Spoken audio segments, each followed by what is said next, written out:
आज की वीडियो में हम रेलवेज के बारे में डिस्कस करेंगे। During the heavy expenditure on the basic infrastructure required, rail transport is best suited for the carrying bulk commodities and the large number of passenger over long distance.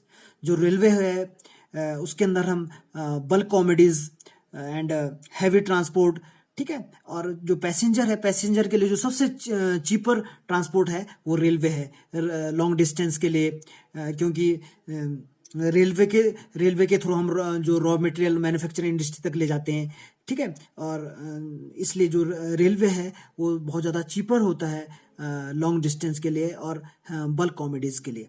Next है Indian railways plays a role of national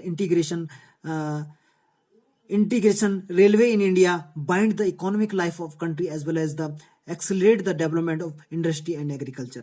जो railway होता है वो national integration बनाने में एक अहम role अदा करता है, क्योंकि जो रेलवे जो फार्मर होते हैं वो अपना रॉ मटेरियल मैन्युफैक्चरिंग इंडस्ट्री तक रेलवे के थ्रू ही पहुंचाते हैं, और जो मैन्युफैक्चरिंग इंडस्ट्री जो अपने फिनिश गुड बनाते हैं वो मार्केट तक जो अपना प्रोडक्ट है वो रेलवे के थ्रू ही पहुंचाते हैं। इसलिए जो रेलवे के थ्रू हमारे देश के अंदर इंडस्ट्री और एग्रीकल्चर का डेवलपमेंट होता है, ठीक है। नेक्स्ट है the distribution pattern of the railway network in the country has been largely influenced by the physiographic, economic and administrative factors। जो डिस्ट्रीब्यूशन है रेलवे का उसमें तीन फैक्टर जो इन्फ्लुएंस करते हैं रेलवे लाइन को, वो है physiographic, economic and administrative factors. Physiographic से मतलब होता है बेटा फिजिकल फीचर की होता है। जो रेलवे है वो रेलवे को ज़्यादातर जो लैंड चाहिए होती है वो प्लेन लैंड चाहिए होती है, वो जैसे हिल एरिया में और दलदलीय भूमि में यहाँ पे रेलवे लाइन नहीं बन पाती है। और ज़्यादातर रेलवे लाइन कहाँ पे पड़ेगी? जहाँ पे डेंस पॉपुलेशन होंगी, इंडस्ट्रियाँ ज़्यादा होंगी, या जहाँ पे एम्प्लॉयमेंट अपॉर्चुनिटी ज़्यादा होगी, वहाँ पे इंडस्ट्रियाँ ज़्यादा बनती है, ठीक है। रेलवे लाइन ज़्यादा बनती है, ठीक है। नेक्स्ट है the Himalayan mountains regions are unfavorable for construction of railway lines due to the high reliefs, sparse populations and the each of economic opportunities। जो हिमालय माउंटेन्स रीजन है वो अनफेवरेबल है रेलवे के कंस्ट्रक्शन के लिए, क्योंकि जो हिमालय में जो लैंड होती है वो स्लोपदार लैंड होती है, ठीक है, और वहाँ पे पॉपुलेशन भी बहुत कम है, और वहाँ पे जो इकोनॉमिक अपॉर्चुनिटी है यानी इंडस्ट्रियाँ, एम्प्लॉयमेंट अपॉर्चुनिटी वहाँ पे बहुत ज़्यादा कम है, जिसके कारण वहाँ पे रेलवे लाइन नहीं बन पाती है। नेक्स्ट है the northern plains having high population density provide most favorable condition for their growth। जो नॉर्थन प्लेन्स है वो रेलवे लाइन के लिए फेवरेबल कंडीशन प्रोवाइड करती है। क्यों करती है? क्योंकि जो नॉर्थन प्लेन्स है वहाँ पे जो लैंड मिलती है वो बहुत ज़्यादा फर्टाइल होती है, एग्रीकल्चर के लिए बहुत अच्छी होती है, वहाँ पे इंडस्ट्रियाँ बहुत ज़्यादा है, जिसके कारण ज़्यादातर जो रेलवे लाइन है वो नॉर्थन प्लेन्स में सबसे ज़्यादा है, ठीक है। नेक्स्ट पढ़ते हैं हम। River requires construction of bridges across their wide beds posted some obstacles for the construction of railway lines. बहुत सारे रेलवे लाइन के कंस्ट्रक्शन में बहुत ज़्यादा ऑब्स्टेकल्स होते हैं, जैसे रिवर्स हो गया, ठीक है, डेंस फॉरेस्ट हो गया, क्योंकि इनके कारण रेलवे लाइन नहीं बन पाती। अगर रिवर में हमें रेलवे लाइन बनानी पड़ेगी तो उसके लिए हमें ब्रिजेस बनाने पड़ेंगे, ठीक है। ये बहुत सारे ऑब्स्टेकल्स होते हैं रेलवे कंस्ट्रक्शन करने में।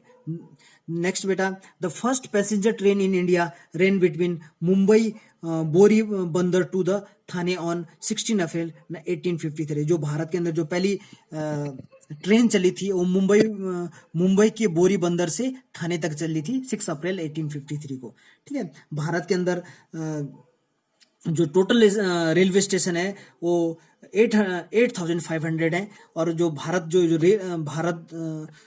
इंडियन जो रेलवे है उसको 16 जोन में बांटा गया है, ठीक है। अब नेक्स्ट हम पाइपलाइंस के बारे में डिस्कस करेंगे, ठीक है। Pipelines are used for the transportation of crude oils, petroleum products and the natural gas. जो पाइपलाइन है उसका यूज हम पहले वाटर सप्लाई के लिए करते थे इंडस्ट्रियों में या बड़ी बड़ी सिटीज में, लेकिन प्रेजेंट टाइम में जो पाइपलाइन का यूज हम क्रूड ऑयल के ट्रांसपोर्ट के लिए, पेट्रोलियम प्रोडक्ट्स के ट्रांसपोर्ट के लिए, नेचुरल गैस के ट्रांसपोर्ट के लिए करते हैं। पाइपलाइन से अब प्रेजेंट टाइम में हम मेटल्स को भी ट्रांसपोर्ट करने लगे हैं, क्योंकि मेटल को हम पहले सरेली या लिक्विड में कन्वर्ट करते हैं और फिर उस पाइपलाइन के थ्रू उसको एक जगह से दूसरी जगह ट्रांसपोर्ट करते हैं उसका।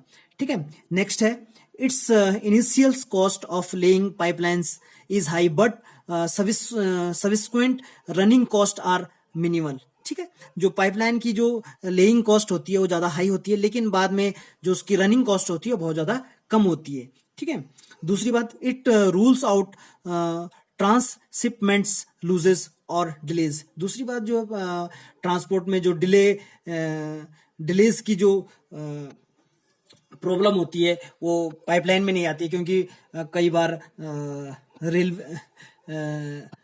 कई बार जो ट्रांसपोर्ट में कई सारी दिक्कतें आ जाती है। कभी सड़क में जाम लग जाता है, कभी रोड ब्लॉक्स हो जाती है, जिसके कारण जो रॉ मटेरियल इंडस्ट्रियों तक जाता है या इंडस्ट्रियों जो मैन्युफैक्चर मैटर मार्केट तक जाता है उसमें डिले हो जाता है, लेकिन पाइपलाइन में इस तरह की प्रॉब्लम नहीं आती है। दूसरी बात, अब हम इम्पोर्टेंट नेटवर्क पढ़ेंगे पाइपलाइन के, कि भारत के अंदर कौन कौन से इंपॉर्टेंट नेटवर्क हैं पाइपलाइन के। पहला है the first is from oil field in upper Assam to the Kanpur via Guwahati Barauni and Allahabad. जो फर्स्ट पाइपलाइन है वो असम से कानपुर तक है और ये गुवाहाटी, बरौनी और इलाहाबाद होते हुए कानपुर यूपी तक जाती है। नेक्स्ट पाइपलाइन है हमारी the second is from Salaya in Gujarat to Jalandhar in Punjab via Viramgam Mathura Delhi and Sonipat. जो दूसरी पाइपलाइन है हमारी वो गुजरात के सलाया से पंजाब के जलंधर तक है और ये विरामगम मथुरा दिल्ली सोनीपत होते हुए पंजाब को जाती है। ठीक है, तीसरी जो पाइपलाइन है हमारी सबसे बड़ी पाइपलाइन है, जिसकी टोटल जो लेंथ है 1700 किलोमीटर है। ये हजीरा, गुजरात के हजीरा से यूपी के जगदीशपुर तक जाती है और ये एमपी के विजयपुर होते हुए जगदीशपुर जाती है। आज की वीडियो में हमने रेलवेज और पाइपलाइंस के बारे में डिस्कस किया है। नेक्स्ट वीडियो में हम वाटरवेज के बारे में डिस्कस करेंगे। Stay in Holmes, thanks.